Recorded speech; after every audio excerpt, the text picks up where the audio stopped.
오늘은 9월 넷째 주 9월 22일 주일의 아침입니다.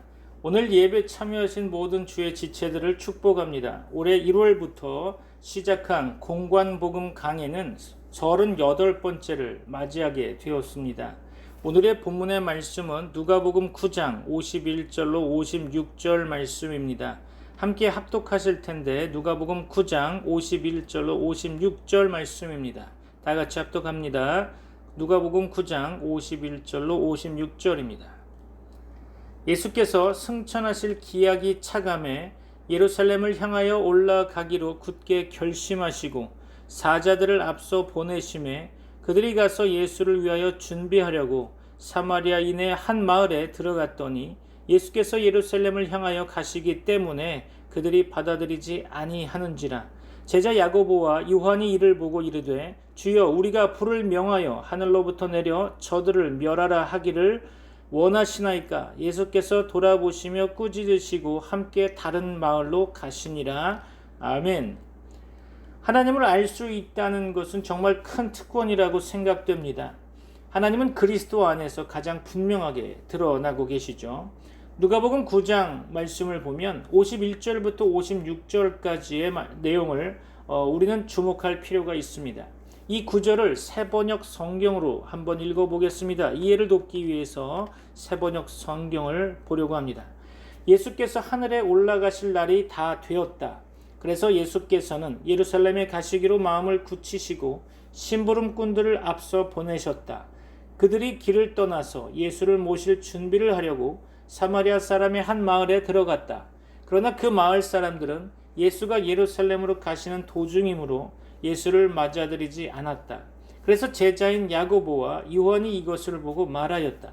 주님, 하늘에서 불이 내려와 그들을 태워버리라고 우리가 명령하면 어떻겠습니까? 예수께서 돌아서서 그들을 꾸짖으셨다. 그리고 그들은 다른 마을로 갔다. 그렇죠. 이 구절에 제목을 붙인다면 은혜의 사명이라고 제목을 붙이는 것이 적절하다고 생각됩니다. 비록 은혜라는 단어가 여기에는 나타나 있지 않지만 은혜의 개념은 분명히 존재하고 있죠. 은혜라는 단어는 사랑스러운 의미를 가지고 있죠. 아울러 은혜라는 단어는 다른 말로 하면 자비라는 단어로 대체할 수 있습니다. 그 자비라는 단어의 반대 개념을 통해 더욱 은혜라는 단어를 풍부하게 이해할 수 있겠죠. 오늘 본문 바로 전에서 예수님의 제자들은 겸손에 대한 교훈을 받았습니다. 46절부터 50절까지의 말씀이죠. 예수님은 교만의 치명적인 위험에 대해 가르치시고 그들로 하여금 겸손하게 살도록 이끄셨습니다. 이 교훈은 자비에 대한 교훈으로 이어지는데요. 아주 적합해 보이죠. 왜냐하면 오직 겸손한 자만이 자비로울 수 있기 때문입니다. 교만한 사람들은 자비가 없고 그들이 더 교만할수록 더욱 무자비하게 되죠. 은혜의 반대, 자비의 반대가 무자비라는 거죠. 따라서 겸손에 대한 교훈 가운데 자비에 대한 교훈으로 넘어가는 것은 자연스러운 것으로 보여집니다. 이 교훈들은 예수님의 제자들, 즉 사도들이 가져야 할 영적 미덕인 거죠. 그들은 예수님께 배웠을 뿐만 아니라 예수님을 통해 이러한 미덕을 습득하게 되었을 것입니다. 그분은 완벽한 본보기가 되셨죠. 모든 사람 중에서 가장 겸손한 그분이 가장 높은 곳에서 가장 낮은 곳으로 오신 분이셨으며 또한 가장 자비로운 분이셨습니다.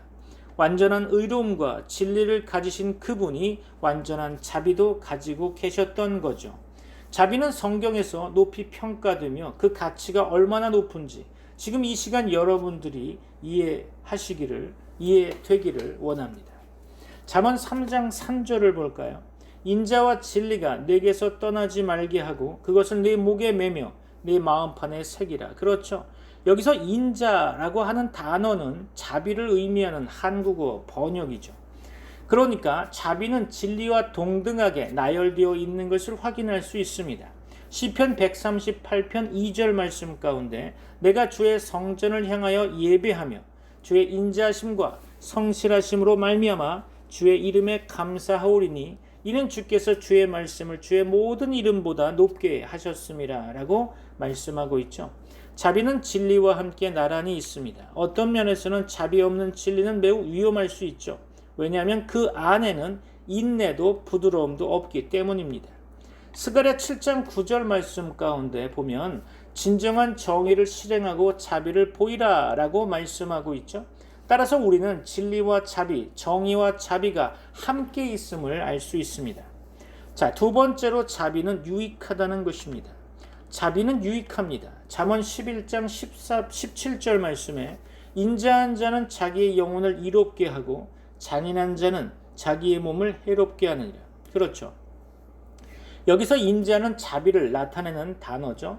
그러니까 자비한 자는 자기의 영혼을 이롭게 한다는 것입니다. 다시 말해서 자비한 자는 자기의 영혼을 유익하게 한다는 거죠. 여러분의 영혼을 유익하게 하고 싶으십니까? 또한 행복한 마음을 원하십니까? 평화롭고 기쁨이 넘치며 차분한 삶을 살고 싶으십니까? 그렇다면 자비를 베푸십시오. 그것이 성경이 말씀하고 있는 겁니다. 자비로운 삶을 살면 두려울 것이 없죠. 친절하고 부드러우며 연민이 가득하고 동정심이 많으며 사랑하는 것이 여러분을 유익하게 할 것입니다. 이 모든 것이 자비에 담겨 있음을 기억하시기 바랍니다. 자비는 높이 평가받고 자비는 유익하며 세 번째로 자비는 하나님의 성품으로 하나님을 닮아가는 과정에서 나타나는 것이죠. 우리가 하나님과 가장 닮아 있을 때는 아마도 성경적으로 말씀드린다면 자비를 베풀 때라고 할 수 있을 것입니다. 시편에서도 이 점이 강조되고 있죠. 시편 36편을 보면 하나님의 자비가 강조되고 있음을 볼 수 있습니다. 누가복음 1장 78절에서도 세례 요한의 아버지인 사가랴가 이렇게 말하고 있죠. 이는 우리 하나님의 긍휼로 인함이라. 이로써 돋는 해가 위로부터 우리에게 임하여. 그렇죠. 사가랴는 하나님이 자비로우시다는 것을 이해했으며 그것이 바로 용서가 존재하는 이유이고 구원이 임할 수 있다는 것의 이유가 되는 거죠. 또한 누가복음 6장 36절에서 예수님은 너희 아버지의 자비로우심 같이 너희도 자비로운 자가 되라 라고 말씀하셨죠. 하나님의 자녀인 여러분은 하나님의 특성을 드러내야 할 것입니다. 그중 하나가 바로 자비라는 거죠. 에베소서 2장 4절 말씀 가운데 긍휼이 풍성하신 하나님이 우리를 사랑하신 그 큰 사랑을 인하여. 그렇죠. 긍휼이 풍성하신 하나님, 곧 자비로우신 하나님을 나타내는 구절이죠. 자비를 인색하게 나타내지 말고 자비를 풍성하게 베풀어야 한다는 거겠죠.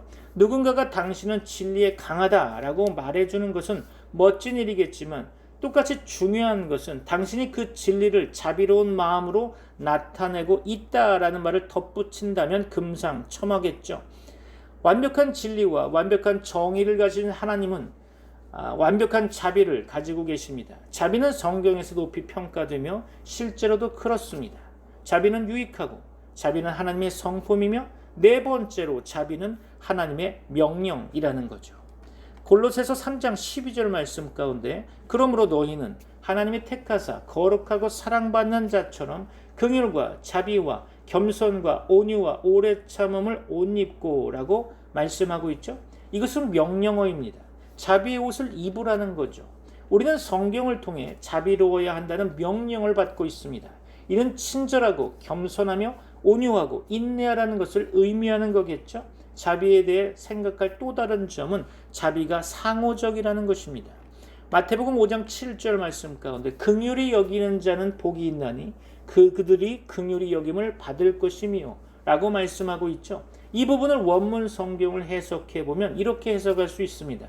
자비한 사람은 복이 있다. 하나님이 그들을 자비롭게 대하실 것이기 때문이다. 라고 번역할 수 있겠죠. 여러분이 자비를 원한다면 자비를 베푸십시오. 그러면 그 자비가 여러분에게로 돌아갈 것입니다. 여러분은 주님으로부터 자비를 받을 것이며 자비를 베푼 사람들에게서도 그 자비가 돌아올 것입니다.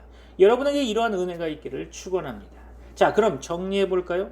자비는 성경에서 높이 평가되며 영혼에 유익하고 하나님과 같은 성품에 참여하는 것이며 성경적 명령어이고 상호적이라는 것이죠. 자, 그리고 하나 더 말씀드리려고 하는 것은 부정적인 측면에서 자비는 판단을 피하기 위해 필요하다는 것입니다. 뭔 소리일까요? 한번 들어보시면 되겠죠. 하나님이 여러분의 삶에 들어와서 징계하신다면 그것은 여러분에게 요구되어지는 최소한의 자비마저 부족해서일 것입니다. 야고보서 2장 13절을 원문으로 번역해 보면 심판은 자비를 베풀지 않는 사람에게는 무자비합니다. 그러나 자비는 심판을 이깁니다 라고 해석할 수 있겠죠. 하나님의 징계조차도 자비 없이 온다는 것입니다. 하나님은 무자비한 사람에게 자비를 베풀지 않으십니다. 징계를 피하고 싶다면 자비를 베풀어야 한다는 거죠. 우리는 하나님께로부터 막대한 은혜를 받아 용서함을 받았고 그것으로 말미암아 우리에겐 구원이 임한 거죠. 맞습니까? 여기서 우리가 좀 생각해 봐야 하는 것이 있습니다. 현대의 성경을 현재 상황에 맞추려는 노력은 성경의 의도를 훼손하는 것이라고 생각됩니다. 성경은 고대에 쓰여졌고 그 고대의 특성을 유지하도록 의도되었죠. 그래서 진정한 번역자는 성경의 단어만 번역할 수 있는 것입니다. 단어를 바꾸거나 현대적으로 업데이트하는 것은 번역자의 역할 위반인 셈이죠. 이것은 하나님의 진리와 그 말씀의 신성함에 대한 침해일 것입니다. 성경을 업데이트하는 것이 목표가 아닙니다. 아울러 성경을 앞으로 가져오게 하는 것이 의미가 있는 것은 아닙니다. 목표는 여러분을 과거로 데려가서 예수님과 함께 걷게 하는 거죠. 그것이 제가 지금 여러분과 함께하고 있는 일입니다.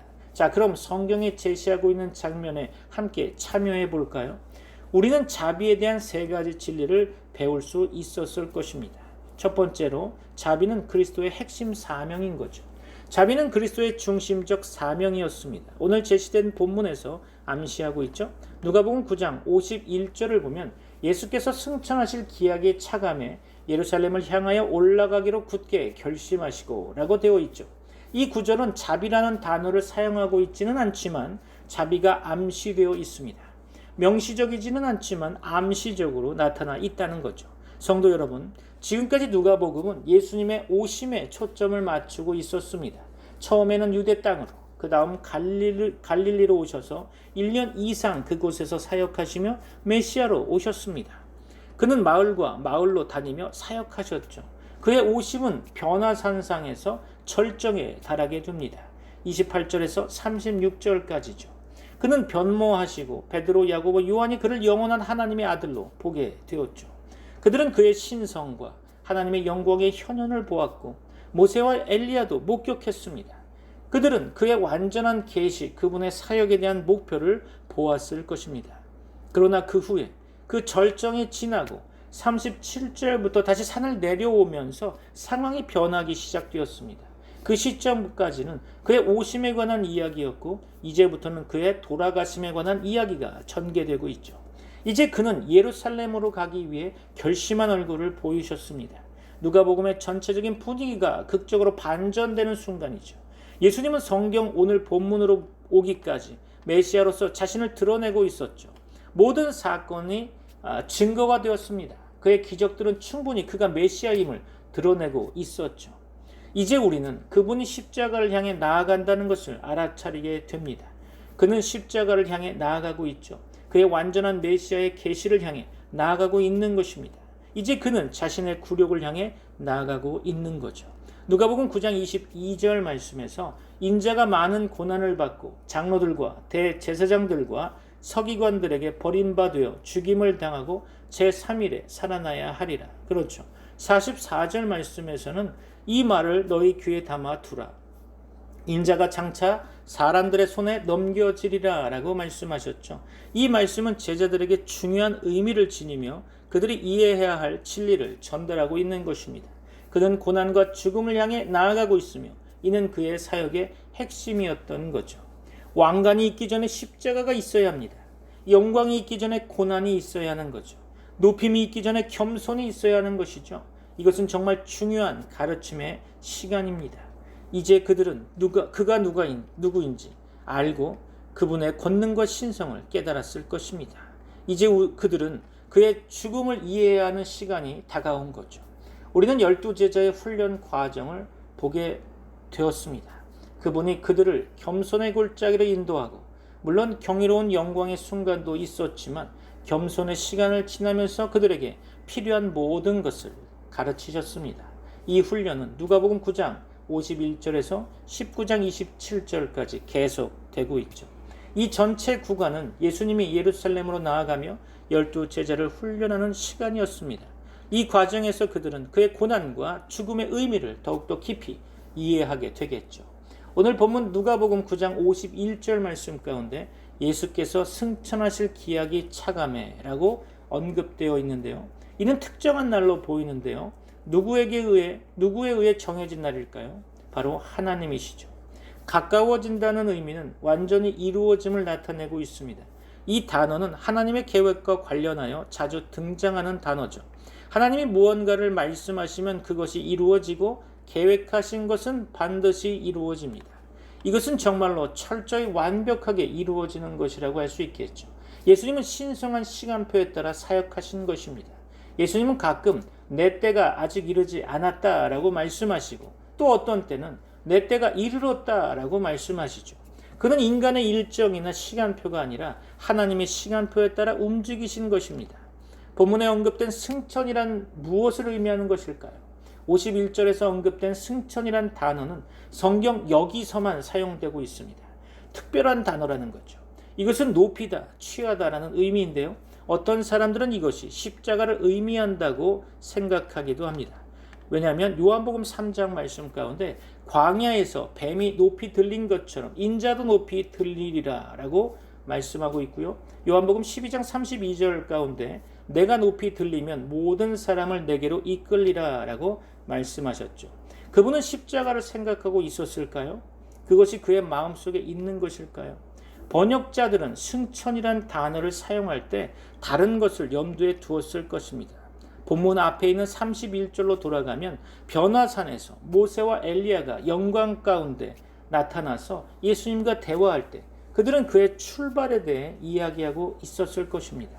예수님이 염두에 두고 있는 것은 십자가가 아니라 지구에서의 최종적인 출발인 거죠. 모든 이름 위에 있는 이름을 받으시고 그 이름 앞에 하늘과 땅과 땅 아래 모든 것이 무릎을 꿇게 될 것입니다. 예수님은 천상의 영광을 바라보았지만 그 길은 겸손을 통해 나아가야 한다는 것을 알고 계셨죠. 32년이 넘는 세월을 통해 그는 오셨고 이제 몇 달의 시간이 남아 있는 것입니다. 32년 동안 자신을 드러내셨고 몇 달 동안 고난을 겪으실 것입니다. 51절 말씀 가운데 예루살렘을 향하여 올라가기로 굳게 결심하시고 라고 기록되어 있죠. 그 길은 쉽지 않은 길입니다. 자기 훈련과 자기 확신, 자기 결단이 필요한 순간들이 많았겠죠. 심지어 겟세마네에서 내 아버지여 만일 할만하시거든 이 잔을 내게서 지나가게 하옵소서. 그러나 나의 원대로 마시옵고 아버지의 원대로 하옵소서라고 말씀하신 것은 고난과 배척 그리고 심지어 처형과 하나님의 진노를 겪어야 할 결단을 보여주고 있는 것입니다. 예수님의 결단은 흔들림이 없으며 여기서 그 시작이 이루어지는 거죠. 이제 그의 가는 길이 시작된 것입니다. 사랑하는 성도 여러분, 우리의 사역이 은혜의 사역일까요? 여러분의 삶을 점검하시기 바랍니다. 하나님의 은혜를 누리는 삶입니까? 하나님의 은혜를 전하는 삶입니까? 바울은 고린도후서 4장 1절 말씀 가운데 그러므로 우리가 이 직분을 받아 긍휼하심을 입은 대로 낙심하지 아니하고 라고 말합니다. 조금 더 이해를 돕기 위해 원어적으로 해석해 보면 그러므로 우리는 하나님의 자비를 힘입어서 이 직분을 맡고 있으며 낙심하지 않습니다. 그렇죠. 그것이 은혜의 사역인 것입니다. 제자들은 이 점을 이해할 필요가 있었죠. 그것은 하나님의 은혜와 사랑을 나타내기 위해 십자가를 통과하는 것이었습니다. 자비는 그리스도의 핵심 사명인 거죠. 둘째로 자비는 모두에게 확장될 수 있다는 것입니다. 자비는 모두에게 향하고 있죠. 이것은 본문에서 흐르는 메시지입니다. 52절 말씀을 보면 그는 앞서 사람들을 보내셨죠. 그들은 갈릴리를 떠나고 있습니다. 갈릴리 사역은 1년 이상 지속되었고 이제 끝이 난 거죠. 그들은 예루살렘으로 향하고 있습니다. 하지만 처음으로 간 곳은 사마리아의 한 마을로 그를 위한 준비를 하러 간 것입니다. 사마리아인들 바로 그곳입니다. 이것은 누가가 예수님의 사역에 대해 많은 것들을 전하고 있는 것이죠. 그 사역은 광범위하고 전통적인 한계를 넘어서는 것이었죠. 마태복음은 유대인의 초점을 맞추고 예수는 유대인의 왕이라는 메시지를 전하고 있죠. 반면 누가는 보다 좀 더 포괄적으로 설명하고 있습니다. 누가는 세상을 포용하고 있죠. 누가는 모든 전통적인 장벽을 무너뜨리고 있습니다. 누가복음 1장에서 마리아의 찬송이 나오죠. 마리아는 유대인에 대한 하나님의 축복을 기뻐하고 있습니다.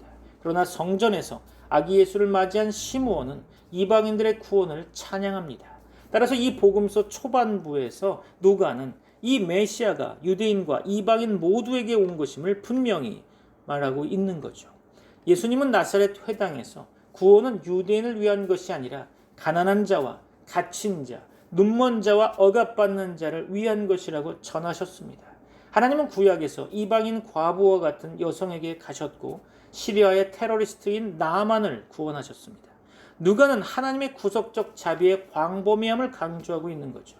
또한 누가는 예수님이 세리와 창녀, 범죄자 그리고 도움이 필요한 사람들과 함께 어울렸다는 사실을 많이 상기시켰습니다.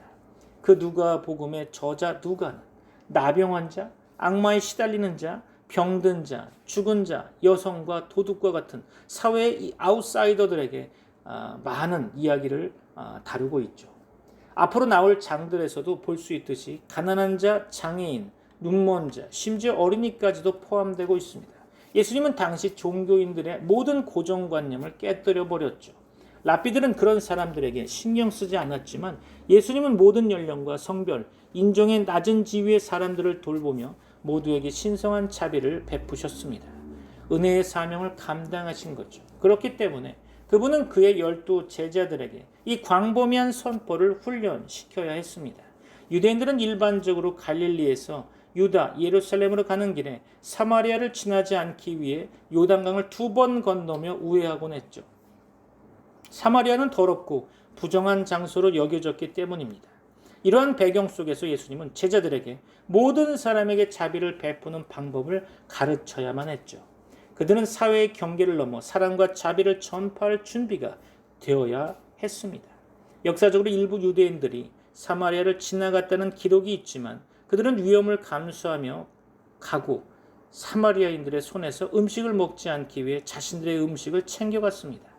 열왕기하 17장 33절에 따르면 그들은 여호와를 경외했지만 자신들의 신들도 섬겼다는 거죠. 그들은 인종과 종교가 혼합된 존재였습니다.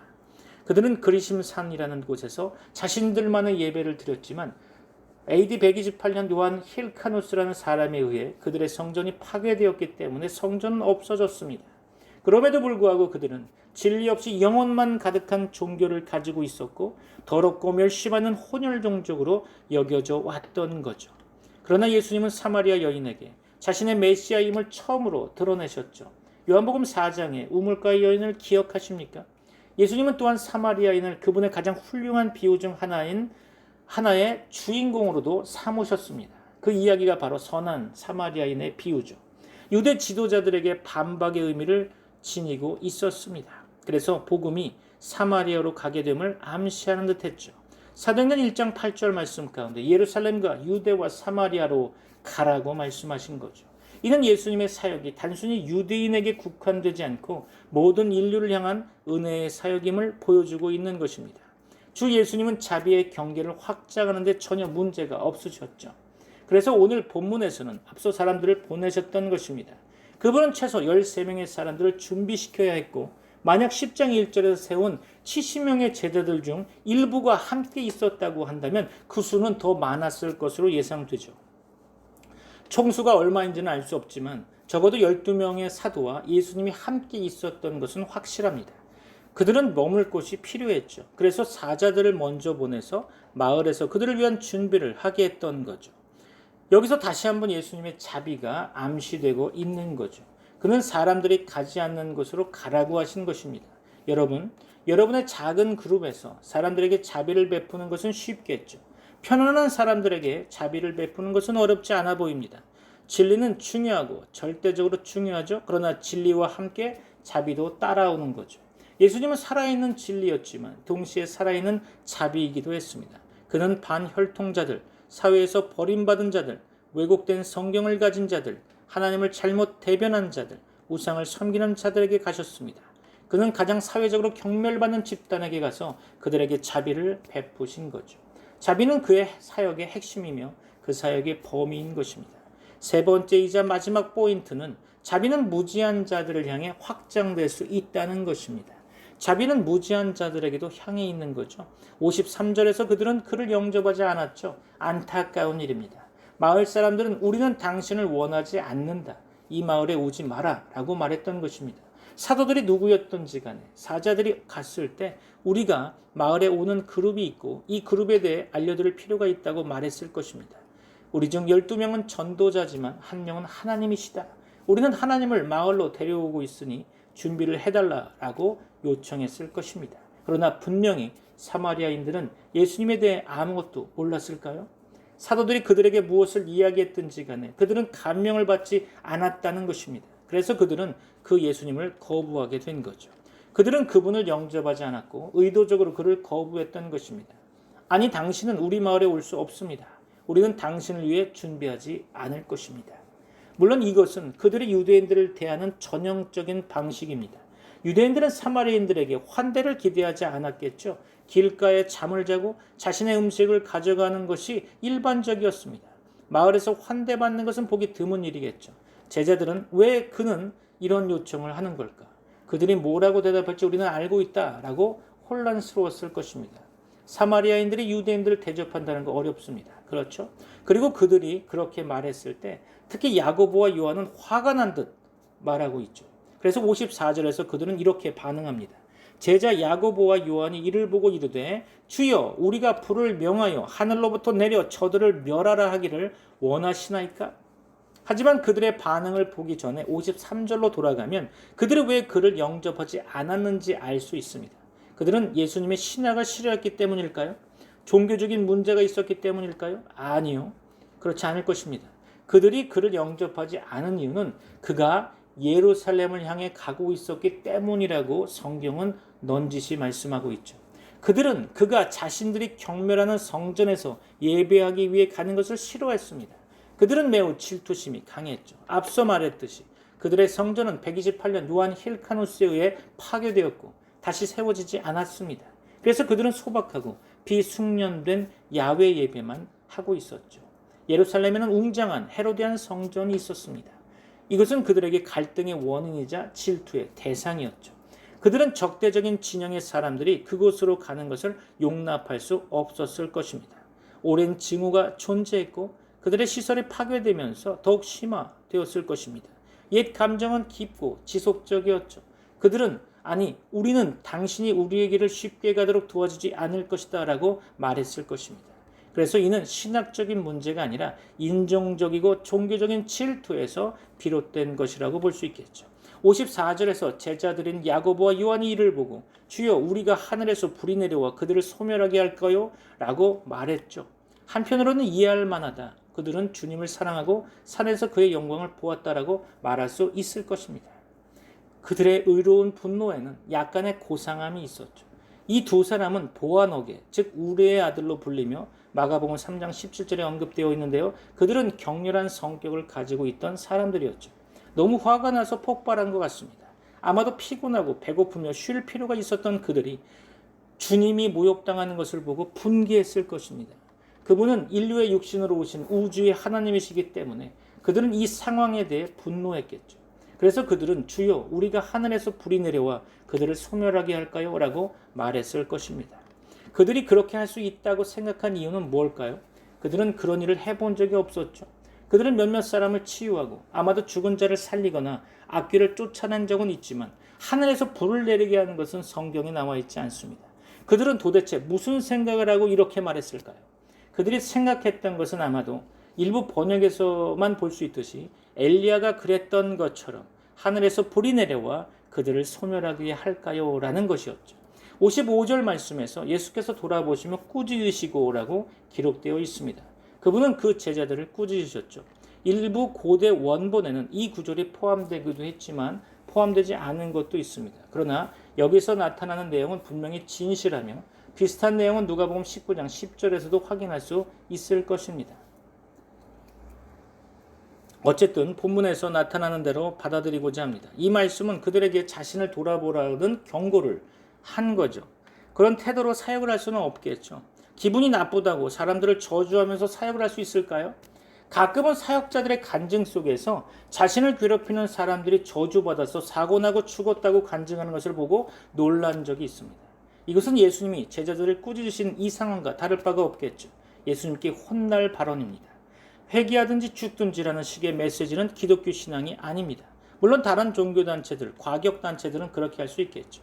종교는 복음과 다르고 인간의 종교는 인간의 구미에 맞게 만들어진 것으로서 인간에게는 유익이 없는 무서운 종교가 될 수 있습니다. 그러나 우리에겐 그것이 필요 없죠. 지금은 자비의 때이며 은혜의 날입니다. 오늘 본문 56절에서 함께 다른 마을로 가시니라 라고 말씀하고 있죠. 인자는 잃어버린 자를 찾고 구원하기 위해 오셨던 것입니다. 인자는 사람의 생명을 멸하러 온 것이 아니라 구원하러 오신 것입니다. 참고적으로 요한복음 3장을 읽어보십시오. 그는 멸하기 위해 오신 것이 아니라 구원하고 잃어버린 자를 찾기 위해 오셨다는 것을 이해할 수 있을 것입니다. 그는 무지한 자들에게 자비를 베푸십니다. 그들은 예수님이 하나님이라고 주장했기 때문에 그를 거부한 것이 아닙니다. 그 사마리아인들은 예수님이 은혜로 구원한다고 주장했기 때문에 거부한 것도 아닙니다. 그들은 그가 가르치는 종교적 교리가 마음에 들지 않아서 거부한 것도 아닙니다.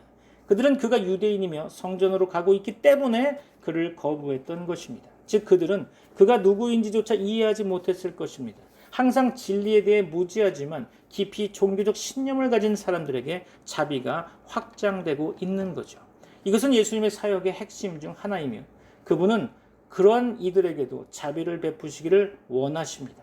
어떤 이단자들이나 다른 종교를 가진 사람들에게 회개하지 않으면 죽인다라고 말하는 것은 있어서는 안 되는 일이겠죠. 그들은 믿지 않는 무지한 상태에서 행동하고 있으며 우리는 예수 그리스도의 사역자로서 그들에게 자비의 사명을 전해야 할 것입니다. 우리는 예수 그리스도의 자비로운 복음을 그들에게 전해야 하는 거죠. 본문에서 예수님은 화를 내는 제자들을 꾸짖으시고 56절에서 함께 다른 마을로 가셨다라고 기록하고 있습니다. 그들이 끝났다고 생각하십니까? 저는 그렇게 생각하지 않습니다. 그들은 그냥 계속해서 다른 곳을 찾아 나섰을 뿐이죠. 아마도 갈릴리의 다른 마을이나 다른 어떤 장소로 가셨을 것입니다. 사도행전 8장에 등장하는 빌립이라는 사람이 사마리아로 내려가 그들에게 그리스도를 전파했습니다. 그 결과는 어땠을까요? 사도행전 8장 6절로 8절 확인하시기 바랍니다. 무리가 빌립의 말도 듣고 행하는 표적도 보고 한 마음으로 그가 하는 말을 따르더라. 많은 사람에게 붙었던 더러운 귀신들이 크게 소리를 지르며 나가고 또 많은 중풍병자와 못 걷는 사람이 나으니 그 성에 큰 기쁨이 있더라라고 기록되어 있죠. 복음을 처음 듣는 마을에 가서 모든 사람이 믿는다면 얼마나 좋을까요? 그들에게는 그때가 아니었던 거죠. 왜냐하면 그리스도가 아직 죽지 않고 부활하지 않았기 때문입니다.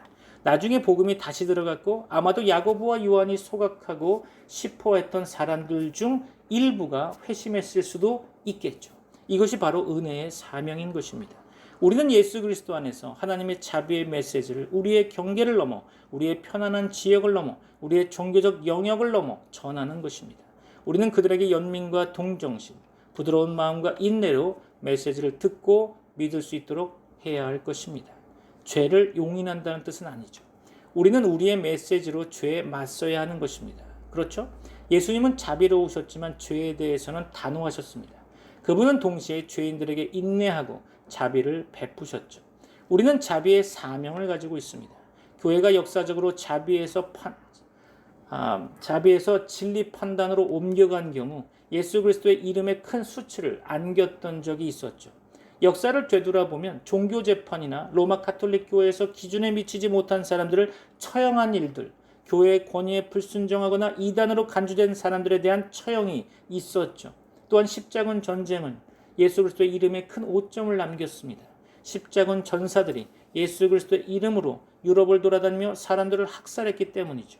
신약 성경에서도 예수님께서 가라지를 가려내려는 것은 우리의 책임이 아니라고 경고하셨죠. 주님이 오실 때 그분께서 분류하실 것이며 누가 구원받고 누가 벌을 받을지는 그분이 결정하십니다. 교회는 세월이 흐르면서 불신자들을 처형하는 일에 관여했죠. 진리가 중요하니 사람들이 진리에 따르지 않으면 처형할 신성한 권한이 있다고 여겼던 거죠. 어떤 제세례파 신자들은 유아 세례를 지지하는 종교 개혁자들에 의해 실제로 물에 빠뜨려졌습니다. 그들은 이 사람들이 세례를 원한다면 다시는 올라오지 못할 세례를 주겠다고 결심한 거죠. 이러한 일들은 그리스도의 이름에 큰 수치를 안겼습니다. 세월이 흐르면서 교회는 죄인들을 감옥에 가두고 마녀를 교수형에 처했으며 그 외에도 많은 일을 저질렀습니다. 이 모든 일은 그리스도의 이름에 불명예를 가져왔죠. 우리는 예수님처럼 자비의 사명을 가지고 있습니다. 이런 말을 하는 이유는 우리가 죄와 쉽게 타협하고 있다는 오해를 피하고 싶기 때문이죠. 우리는 계속해서 죄에 맞서고 회개를 촉구하지만 최종적인 심판의 결정은 하나님께 맡기는 것입니다. 우리가 시간이 있는 한 우리는 심판을 내리는 것을 멈추고 죄인들에게 복음에서 제공하는 자비를 받으라고 간청해야 할 것입니다. 이것이 자비에 대한 교훈이며 우리가 배워야 할 점입니다. 자비는 구속사역의 핵심입니다.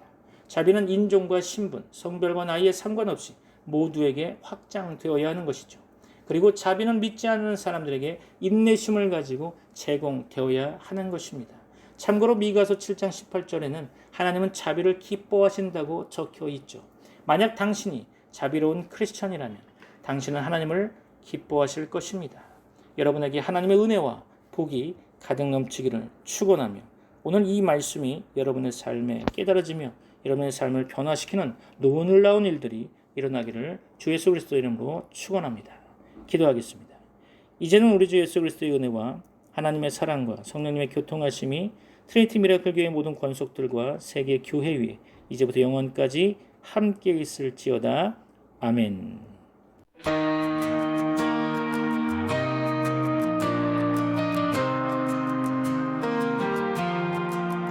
오직 성령이 너희에게 임하시면 너희가 권능을 받고 예루살렘과 온 유대와 사마리아 땅 끝까지 이르러 증인이 되리라.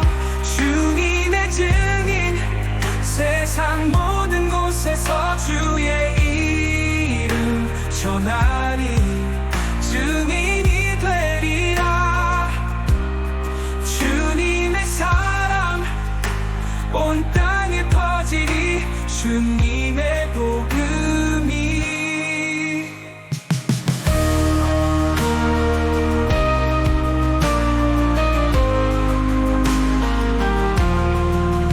어두운 세상 빛으로 비추고 주님의 진리 전하리.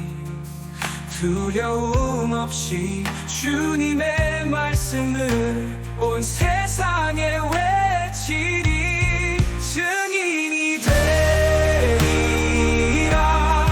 주님의 증인 세상 모든 곳에서 주의 이름 전하리.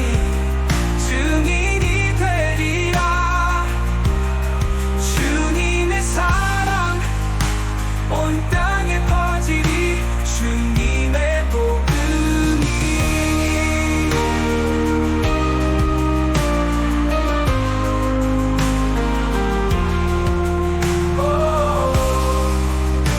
어두운 세상 빛으로 비추고 주님의 진리 전하리.